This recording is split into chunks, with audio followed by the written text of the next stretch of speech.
Putri Petani. Dahulu kala, di sebuah kerajaan, lahir seorang putri dengan perbedaan.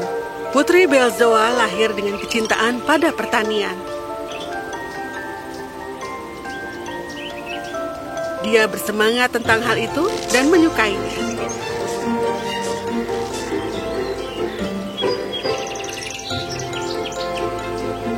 Ratu menganggapnya sangat lucu, tetapi raja tidak menyetujuinya. Oh, dia suka menumbuhkan sesuatu. Lihat betapa kotor dan tidak terawatnya dia. Apakah seperti itu penampilan putri? Keluarkan dia dari sana sekarang. Aku akan mengeluarkannya sendiri.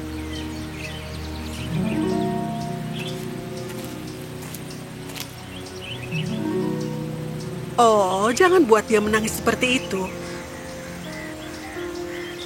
Dia sangat baik kepada teman bermainnya. Karena itu dia paling bahagia di sini. Aku akan memastikan dia mandi dan terlihat seperti putri saat makan malam. Aku berjanji. Maka sang putri tumbuh dengan bekerja di kebun sayur dan ladang. Dia akan bekerja keras siang dan malam untuk mendapatkan hasil panen terbaik di kerajaan. Tahun-tahun berlalu, sudah waktunya bagi Putri Belzoa untuk menjadi Putri Belzoa yang dimahkotai. Raja punya rencana besar untuknya. Setelah penobatanmu, kau akan mendapatkan hak untuk memerintah kerajaan ini dan suatu hari saat kau menemukan pangeranmu, kalian berdua akan menikah dan memerintah bersama. Masa depan yang sangat indah menantimu, sayang. Oh, putriku yang cantik untuk menjadi putri dimahkotai. Ada apa, sayang? Apakah kau tidak bersemangat? Sayang, ada apa? Ya, masalahnya adalah ibu dan ayah. Aku tidak ingin menjadi putri yang dimahkotai. Itu omong kosong. Kenapa? Aku tidak bisa membayangkan diriku duduk di aula dan membuat keputusan. Aku tidak bisa. Lalu apa yang bisa kau lakukan? Kau bisa menjadi siapa lagi selain menjadi putri? Seorang petani. Aku ingin menjadi petani, ayah. Tidak ada yang lebih kusukai selain merasakan matahari dan angin dan tanah yang indah subur di bawah kakiku. Tidak ada yang membuatku lebih bahagia daripada menanam benih, merawatnya, dan melihatnya tumbuh. Tidak ada kesenangan yang lebih besar bagiku selain melihat tanamanku yang aku tanam dimasak dan dinikmati dengan lezat. Omong kosong. Petani? Petani? Kau seorang putri. Aku mohon, ayah. Jika ayah memahkotaiku, aku akan menjadi penguasa yang mengerikan dan itu tidak akan baik untuk ayah atau untuk rakyat kita. Tapi aku pandai bertani. Hasil panenku menjadi salah satu yang terbaik di kerajaan kita. Apakah itu sebabnya kau ingin bertani? Karena hasil panenmu menjadi yang terbaik? Iya, tapi aku suka pertanian. Baiklah, Belzoa. Ayah akan memberimu seluruh ladang untuk dirimu sendiri. Oh, ayah, terima kasih, terima kasih, terima kasih. Sang putri bekerja sangat keras di ladang. Dia bertani dengan begitu banyak cinta dan kasih sayang. Dia membagi ladangnya menjadi beberapa area dengan berbagai jenis tanaman dan sayuran. Dia bahkan memiliki kebun dapur sendiri di mana dia akan menanam sesuatu untuk makanannya.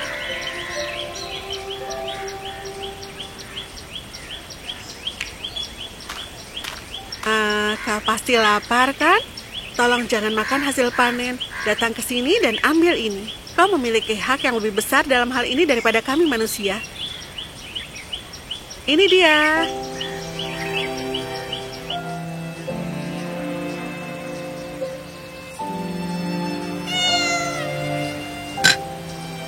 Wow, lapar. Ini susu segar dari sapiku.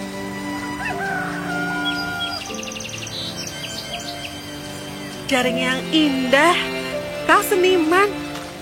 Hewan ternak kecil senang dengan putri karena dia merawat mereka juga dengan memberi buah-buahan dan susu untuk mereka.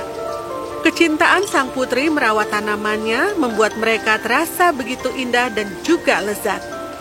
Musim tanam baru sudah dekat. Jadi raja sedang melakukan perjalanan untuk menemui peri Tanderina. Belzoa, ayah tidak akan membiarkanmu tetap menjadi petani. Bukankah itu raja? Apa yang dia rencanakan terhadap putri tercinta kita?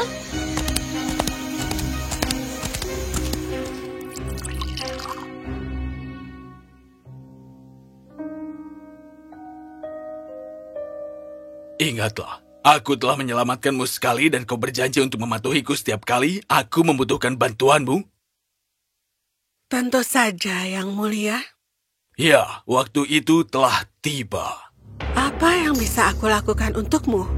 Putriku, dia seharusnya dinobatkan, tapi dia malah ingin menjadi petani. Dan dia melakukan ini karena dia berhasil dalam hal itu. Jika dia gagal, dan aku yakin akal sehat akan menang, dia akan menyerah menjadi petani dan menjadi putri sebagaimana seharusnya. Aku mengerti. Jadi, apa sebenarnya yang kau ingin aku lakukan?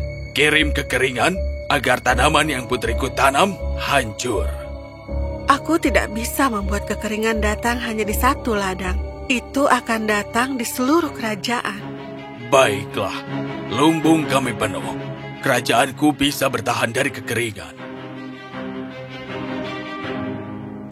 Burung beo itu terbang ke Belzoa dan menceritakan semuanya padanya.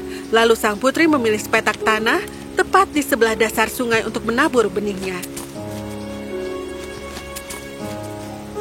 Oleh karena itu, sementara kekeringan mempengaruhi semua ladang lain kerajaan, tanaman sang putri tumbuh sehat dan kuat.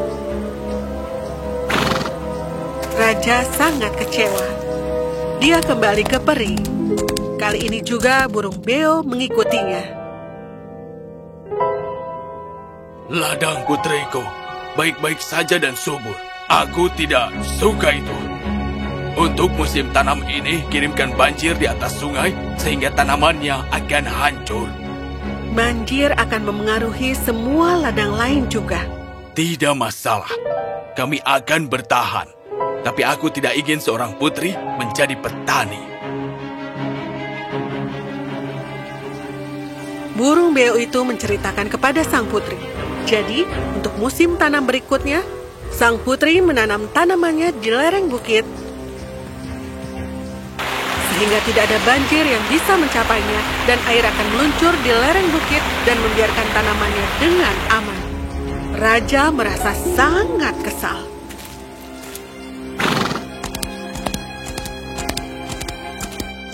Putrimu itu memang sangat pintar. Dan dia suka bertani. Biarkan saja. Aku tidak mau. Aku tahu bagaimana menghadapi putriku. Lakukan hal untuk menggagalkan panennya. Serangan burung atau semacamnya.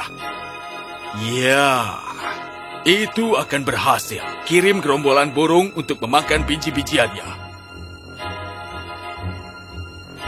Seperti biasa, burung beo menceritakan segalanya kepada sang putri. Sekarang apa yang kita lakukan? Aku akan panggil teman-temanku dan membuat jaring di atas semua biji-bijian sehingga tidak ada burung yang bisa mengambilnya. Jadi laba-laba memanggil teman-temannya dan mereka menenun jaring di seluruh ladang. Ketika burung-burung itu datang, mereka tidak bisa menyentuh satu pun tanaman milik sang putri dan mereka menyebar ke ladang lain kerajaan yang mendatangkan malapetaka bagi mereka. Peri, kirim tikus ke ladangnya.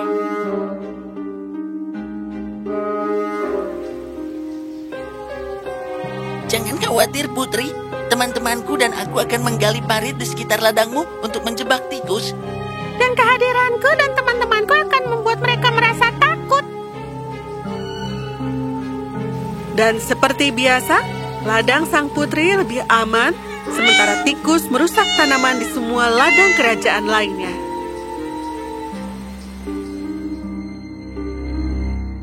Oh, Raja, Yang Mulia, ini adalah musim ketiga berturut-turut panen kita gagal.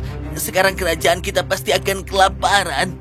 Apakah tidak ada biji-bijian, tidak ada sayuran, atau buah yang tersisa di kerajaan kita? Tidak ada, Tuan. Kita harus membeli makanan dari kerajaan sebelah. Dan itu akan menghabiskan sejumlah besar perbendaharaan kita, tapi kita harus beli. Tapi itu hanya untuk seminggu. Karena setelah itu semua makanan di lumbung kita akan habis dalam 7 hari. Tidak akan. Aku berjanji. Bagaimana, Yang Mulia? Nah, kau lupa bahwa ladangku selalu selamat setiap saat selama 4 musim. Ya, Yang Mulia. Tapi satu bidang tidak dapat menyediakan untuk seluruh kerajaan. Aku tidak hanya memiliki satu ladang. Ayah mengirimkan kekeringan untukku, tapi itu mempengaruhi seluruh kerajaan. Dan aku tahu dia tidak akan berhenti di situ. Dia tidak menyadari bahwa dengan mencoba menghukumku, dia merusak ladang yang ada di kerajaan ini. Suatu hari, keteguhannya akan menyebabkan orang-orang kelaparan. Tapi apa yang bisa dilakukan? 2 hal. Maukah kalian membantuku? Ya, tentu saja kami mau. Temukan aku petak-petak di hutan dan lereng gunung di mana kita bisa membuat lebih banyak ladang. Aku butuh kalian dan teman-teman kalian untuk membantu mereka. Orang-orangku dan aku bisa menggali. Teman-temanku dan aku bisa membajak. Teman-temanku dan aku dan semua burung hutan lainnya dapat menyebar benih. Teman-temanku dan aku akan mengusir hama. Teman-temanku dan aku dapat memeriksa gulma. Jadi, aku memiliki 6 ladang berbeda di hutan dan pegunungan, tempat aku bercocok tanam bersama teman-teman. Tapi hanya 6 bidang? Kerajaan kita memiliki setidaknya 100. Tanamanmu masih tidak akan cukup. Itu membawa aku ke hal berikutnya yang aku lakukan. Aku berbicara dengan peri.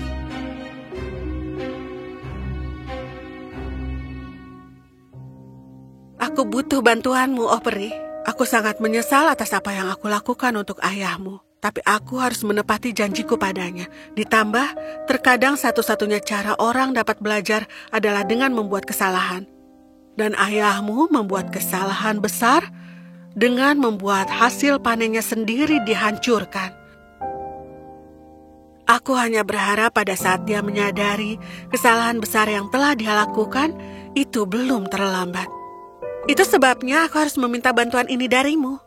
Katakanlah, aku punya 5 ladang rahasia lagi di hutan dan pegunungan. Tapi makanan sebanyak itu tidak akan cukup untuk seluruh kerajaan. Bisakah kau melipat gandakan hasil panenku? Kau tidak tahu betapa senangnya aku untuk bisa melakukan itu. Mulai hari ini, tanaman apapun yang kau tanam akan berlipat ganda 100 kali lipat. Sehingga ketika kelaparan melanda kerajaan ayahmu, kau akan punya banyak makanan untuk rakyat. Terima kasih banyak. Semua biji-bijian dan sayuran disimpan di gudang yang diberikan kepadaku oleh peri. Hidup yang mulia Putri Belzoa! Hidup yang mulia Putri Belzoa! Hidup yang mulia Putri Belzoa!